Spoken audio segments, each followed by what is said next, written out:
So I had to make another phone call to the city because I want answers. I want to know why we're trapped in our apartment building. We have no staff. We're filthy. And the building thinks that we should go outside, the seniors, and paint off the druggies and the gangs graffiti because they'll just love watching us do that. So I managed for the first time to kind of get someone from the city that thought maybe the mental health people would come here and clean and make our block, much better so that we can leave our apartment like across the street. I mean, that's mental abuse when I can look across the street and those people have no problem getting out their door, and we have a lot of issues here. Plus, I don't want to inhale, the hard drugs, and across the street, they don't have to inhale hard drugs, but we do. And some lunatic thinks that maybe if I phone a mental person that they're going to fix that for me. No, they're not going to fix that. That's your job, Vancouver City. So I'm going to play my phone call again. From today. Today's been a bad day. We're locked up way too much in here. Now the difference about federal penitentiary and being locked up here, at least I would be able to get closer to God here. I'm in a demonic neighborhood, and I wouldn't have known that if it wasn't for Sarah Bly and her little posters, win $500, draw your favorite, fentanyl demon or angel, fallen angel, of course. So it was upsetting. Talking to the City Hall again. 40 East Hastings. It's very upsetting because you guys already started euthanizing us. There's like 300 or 400 people on our streets, on our block. I'm wondering why we don't have any security with those amount of drug addicts. We have a drug tent, oops. And all day I had to phone 911 to get out the door. I'm so exhausted that I gotta wait. Not to mention that we have been harassed by the Oops tent. The Oops employees have stolen my GoPro. Let's see, what else have we had? Oops, during the lockdown, parked their big yellow tent right in front of our building. We were forced to inhale during the lockdown, and we didn't have 6 feet to get out. They're hard drugs. I left a message for Sarah, but Sarah didn't think at the OPS people shit show, and they didn't think it was important enough. They really didn't, to do anything. So I never thought I'd be the kind of person to phone the COVID police, but I did, and the COVID police made her take her tent away from our door. Now, we didn't elect her to come and ruin our neighborhood. Nobody did. But taxpayers and the city, they pay her pretty well. The only neighborhood I believe that she could get away with making into a total shit show like this is a native neighborhood. And why do I think that? Residential school. Torture. I honestly do. Now, if my dog's got a hold in her poop, why? Can someone get back and tell me why you guys would do this to a native block? Why we're going through this on our block and we can look across the street. And you know what? We can see a Tira and the other buildings aren't going through what we go through at our block. Not at all. Why are you trying to kill us? Because honestly, it's really hard not to jump out of my 4th floor window. It really is. But of course I would throw everything out my window before I jumped, and I don't want to jump out my window. I don't even want to feel like this. But why? Why are you trying to kill us with these policies on our block? Just our block. The one that's the most native, with a big native building being built. Do you know our staff ran away because our building's so dangerous to come in and out? Our staff didn't just run away. They were assaulted by the fucktards outside. During the pandemic, while you guys were locked down, they were being trained. They own this street. They come marching down the street, and the cops give them their little marching rights to say these are our streets, these are our streets. We've had quite a few murders on my block, the Ryan Suds stabbing tunnel, around the block on Sarah Bly's murder row, and we still have no security. The guy up the block almost got decapitated. I never seen so much blood. I didn't see the dude. They'd moved him out of the ambulance. The amount of blood was shocking, and that's an energy, the blood. The blood is a frequency alive and energy on Hastings and whatever that side street is, you know. Huge amount in the rain, which made it even more. It looked like someone had been drained out of their blood. It was so horrifying. You know, nobody got caught. And then we had Stephen, who just moved in, a gay guy, you know, murdered in the Ryan Sud stabbing tunnel. Still no security. Apparently he's stuck to himself. We have death culture on our building now. Hashtag murder club. And I hear rumors. I do. And none of the murders have been solved. Out of the murders in Vancouver of 14, only 2 have been solved. Not on my block. The security guard building. Do you have to wait an hour to leave your building? Do you have to phone? This is Vancouver. Yeah, Vancouver. Like, I'm very fucking depressed. I'm sorry for swearing, but, you know, I'm more offended by what's happening. The depression that I feel is off the charts. Not being able to go outside easily is just a nightmare. I'm probably going to go homeless in a month or 2 and get out of here because it's so dangerous. We have, coming in our door, we got to read hashtag murder club. And I know that all the murders down here pretty well are unsolved on my block.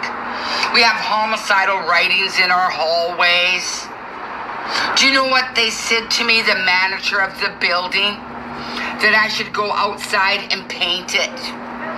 And by myself with my little dog, when two staff members would only go out there together, that they would put me in danger after being robbed twice at the door and getting really hurt, or relieved of $3,000 worth of my YouTube equipment.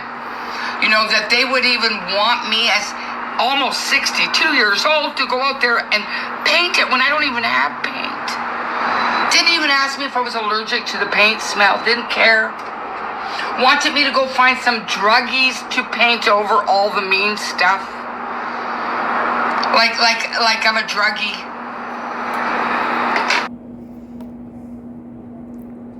Could you imagine they wanted me to go find druggies that do painting here and get them to paint my block when I'm an anti-poverty pimp and I don't even like the artwork? I'm sick of it. I did at first. First I thought it was super cool, loved it. Now I'm just sick of it. It's everywhere. That they want me to go talk to people at Oops without even knowing anything about me. I'm supposed to go network druggies when I can't even do laundry. I don't even feel like my clothes come out clean, you know, and there's so many bugs and filth in the washers and the dryers. It's just disgusting. That the building, that Holly from Terra Housing would even suggest I do any of that. If I was a druggie, I wouldn't be able to stand up straight. I'd be dead. I'd be dead. Name and email so I can create a case over. Yeah, very depressed. Very, very depressed. My email address is Deb, period, RESENER @gmail.com. Now that is a rare German Jewish last name because this isn't the first time we've been under euthanization, you know, programs. Which here's my last name. So it's, look how common it is. No, not very common. Our last name is not growing. Okay, so we're not part of the population problem. 338 people have my last name, mainly in Brazil and Canada. There's a couple in Germany. Here is my mom's maiden Ukrainian last name. 29 people have her last name left, and it is definitely shrinking. And if you Google that name, everybody in Canada I'm related to with that last name, including my cousin who was an MP in the Parliament building. So what happened is they escaped from the USSR. And when you did that, your family got taken out. This is what I was told as a child. 29 people. It was in the 30s, so this is the first time it's this low. But then, of course, you know, my mother died. Then it was 31, so obviously 2 more your Digas died.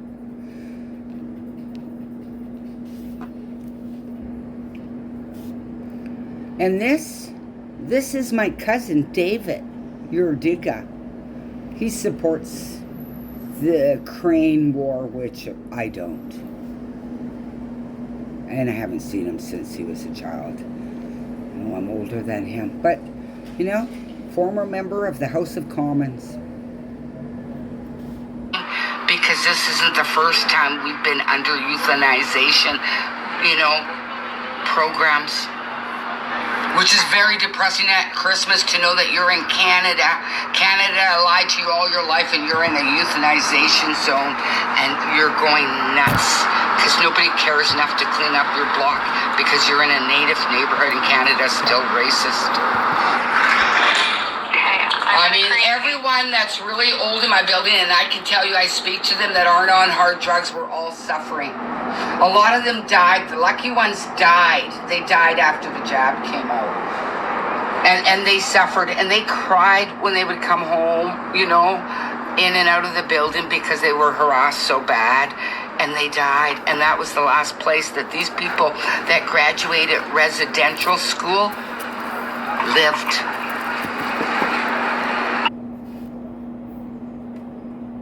I miss Julie. Julie was, I say, you know, unalived by someone intentionally. She didn't do fentanyl. She was 56 years old, going to be the grandma of twins. Someone that used to live in the building came over, visited her. Took 8 hours to phone someone to look after her, you know, to come and do a welfare check, and she was long dead. And I asked, you know, a druggie, why would they take 8 hours to phone for help and she would be long dead? And they said because they would be stealing off of her. My mind didn't even think about that, you know. I'm anti-owning dead people's stuff, but I wouldn't even think about that. That was so sad. She's on my YouTube channel. She had such a horrible time here, and it was her last place. And you know, nobody gets charged with that. I don't even think that particular person that gave her fentanyl was in horrible shape and is even still alive. But these are the things we got to deal with down here. And I miss Julie. My dog smelt her death and refuses to even go by her door. It's painful to go by her door. She was really a sweetheart. She was my favorite person in the building. Obviously my dog's favorite person in the building. My dog Daisy would get zoomies seeing her. So it's pretty sad. And she also got harassed by the cranky old man, white man in here, calling her a drunken native, you know. And honestly, because she was native, she did get special native money, which put her in jeopardy of being drugged and robbed more. Murdered by fentanyl. That didn't do fentanyl.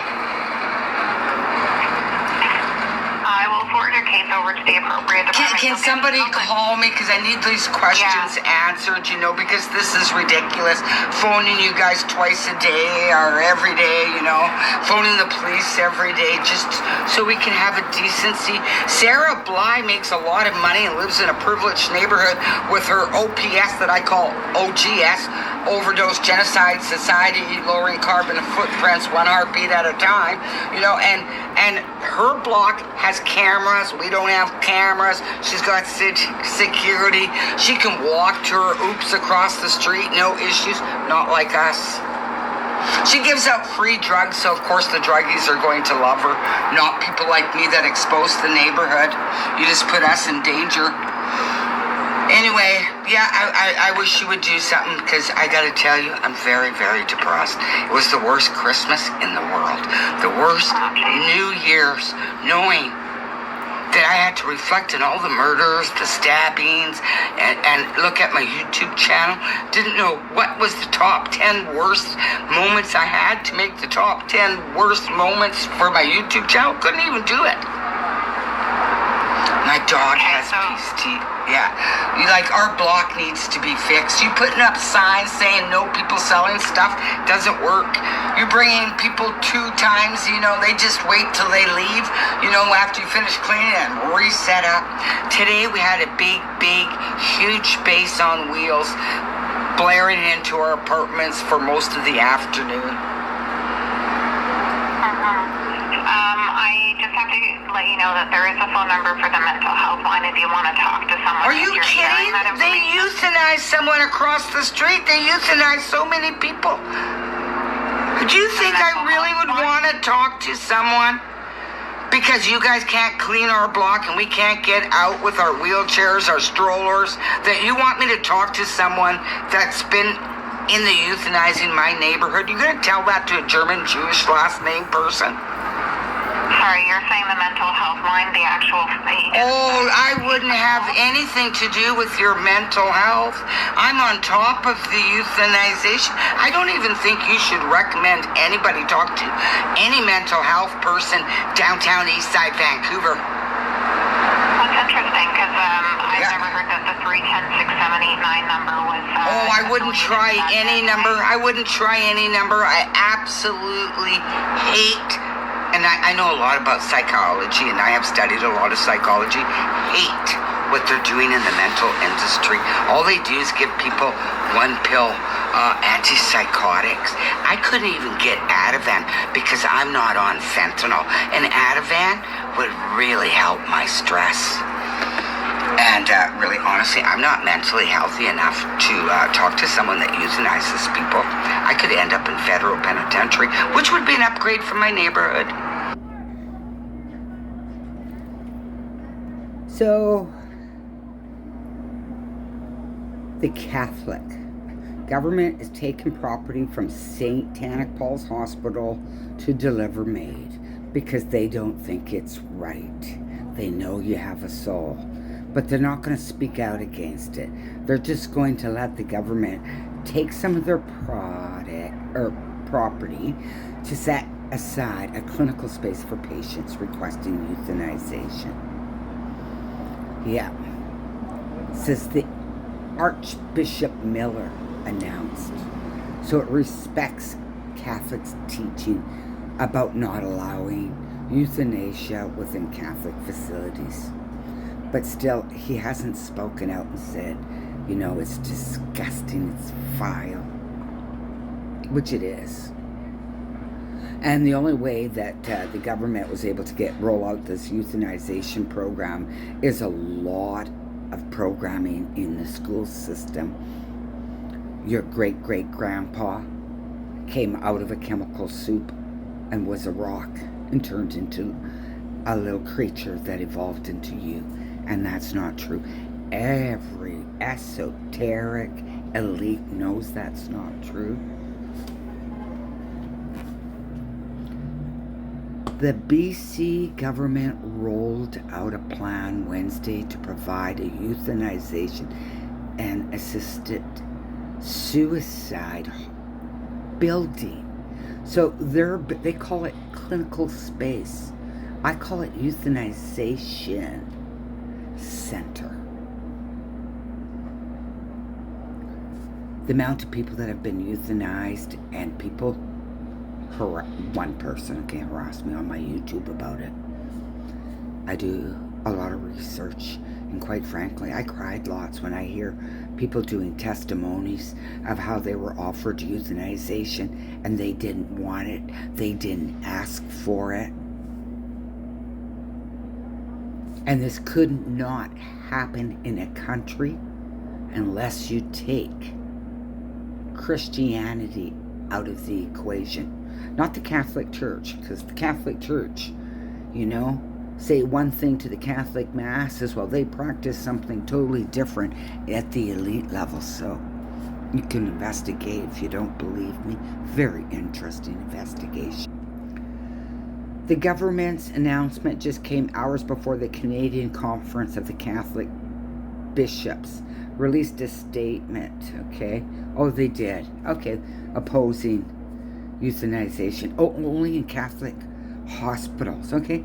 So now, it's only Catholic hospitals. This is where they draw their line. Oh yeah, we draw our line in the sand. You can euthanize anywhere else in Canada.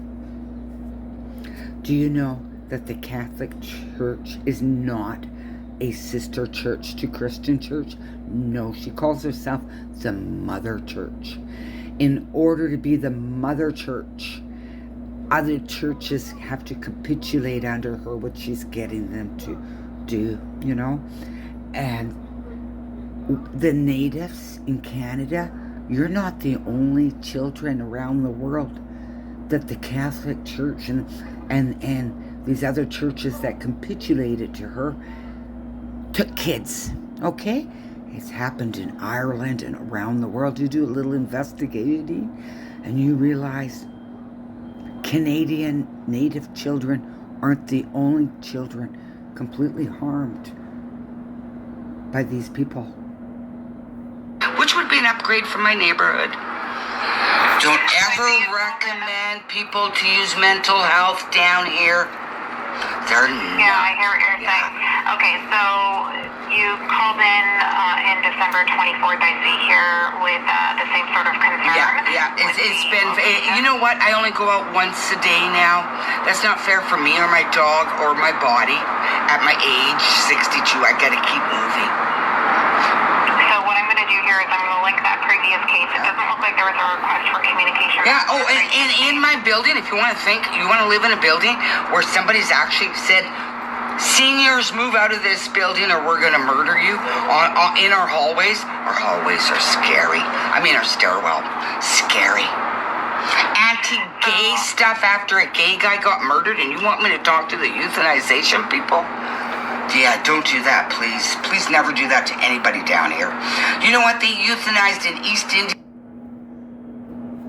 Unfortunately, that got cut off, but I told an East Indian woman about the euthanization programming, and hoping that she would think that was horrible and disgusting, but she never drank alcohol. She never drank anything. Alcohol or smoked cigarettes or pot or did hard drugs. And it was so horrible when the poverty pimps put the tents on the block and so smelly. She couldn't bear it and she got herself euthanized. Never been seen again. I saw her eyes. Her eyes were going, quite crazy. And if you want me to phone the mental health people, give me a phone number. They're going to come and clean our block. If they can't clean our block and take off the stress, and they don't understand that they can't say to you, hey, clean the block. This is unbearable how you're making people live. If a psychiatrist tried to make me believe that this is normal, gave me pills to accept it, I'd be in federal penitentiary. I would lose it. I really would. And that would be an upgrade to my living situation. But it was an unbearable Christmas, unbearable New Year's.